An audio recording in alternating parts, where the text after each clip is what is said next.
इस ब्रह्मांड में जो सबसे पहला नाद हुआ था वो ओमकार का था। ओमकार का ही सबसे पहली इस संसार में, इस सृष्टि में जो आवाज़ सुनाई दी थी, हमारे ऋषियों का, महर्षियों का मानना यही है कि ओमकार की ही आवाज़ सुनाई दी थी। यहाँ तक कि जो अंतरिक्ष में रिसर्च करने वाले होते हैं वो बताते हैं कि अंतरिक्ष में एक नाद गूंजता है, वो नाद ओमकार के नाम का ही नाद होता है। तो हमको भी ओमकार का जाप करना चाहिए, ओमकार की स्तुति करनी चाहिए, ओम का ही ध्यान करना चाहिए। ओमकार के ध्यान से, जाप से और स्तुति से हम ईश्वर को प्राप्त कर सकते हैं।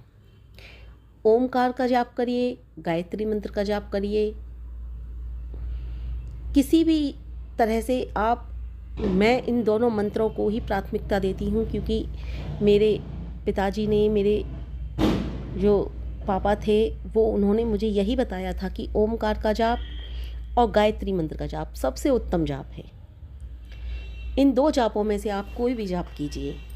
ओमकार का जाप जो आपको करना है वो इस तरह से नहीं करना है, ओम ओम ओम ओम इस तरह से नहीं करना। ओमकार के जाप का एक तरीका होता है जो किसी अन्य वीडियो में वार्तालाप करेंगे, लेकिन आपको ओमकार का जाप करना है, नित्य प्रति करना है, जिसके द्वारा आपकी ज़िंदगी सहज व सरल हो जाएगी।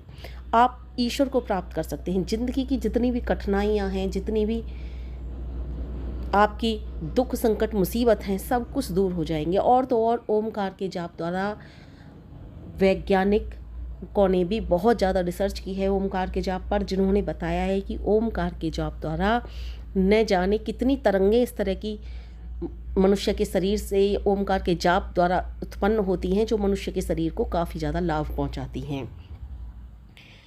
आप ओमकार का जब भी जाप करते हैं तो न जाने कितने रोगों को आप दूर कर देते हैं, कितने ही रोग दूर हो जाते हैं ओमकार के जाप द्वारा। करके देखिए, बहुत ज़्यादा आनंद प्राप्त होता है।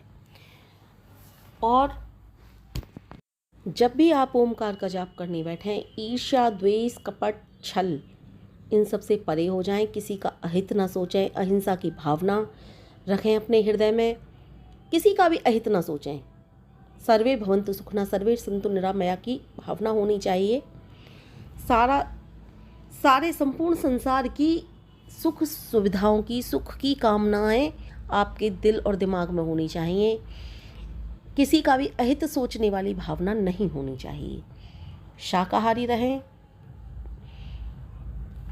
किसी भी आसन को आप एक आसन को सिद्ध कर लें। अगर आप आसन पर बैठकर नहीं कर पा रहे हैं, बैठने में आपको असमर्थता है, लेट कर लें। दीवार के सहारे कमर लगा लें। किसी भी तरह से करें आप, गायत्री मंत्र के जाप करें या फिर ओमकार के जाप करें, किसी भी तरह से करें आप।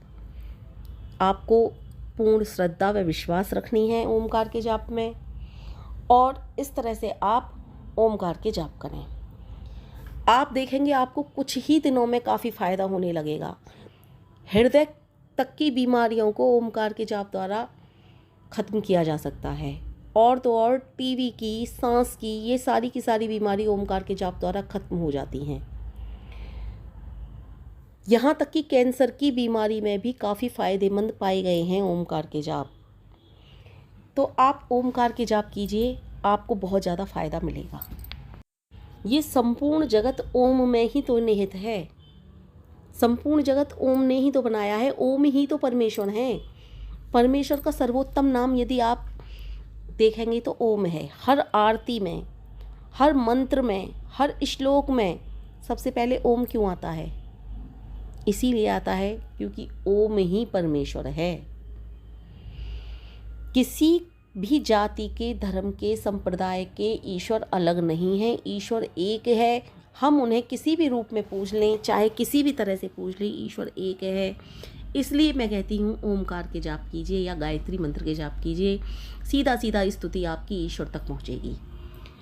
ओम के जाप के इतने फ़ायदे हैं कि मैं आपको गिनाने बैठूं तो पूरा शायद दिन ही निकल जाए। बहुत ज़्यादा फ़ायदे हैं ओम के जाप के। इसलिए ओम का जाप करना प्रत्येक मनुष्य के लिए अनिवार्य है। ओम ही परमपिता परमेश्वर है। ओम को आप किसी भी रूप में किसी भी तरह से अपना इष्ट बनाएं, चाहे तो आप उसे अपना माता पिता समझें या फिर भाई बंधु सखा, कुछ भी समझ सकते हैं। लेकिन जब भी आप ओमकार के जाप करने बैठें तो आपको विश्वास होना चाहिए मेरे जाप ईश्वर तक पहुंच रहे हैं, ईश्वर मेरी पुकार को सुन रहे हैं। बस किसी की अहित की भावना मत रखना दिल दिमाग में, सब कुछ उत्तम ही उत्तम होगा, लाभ ही लाभ होगा।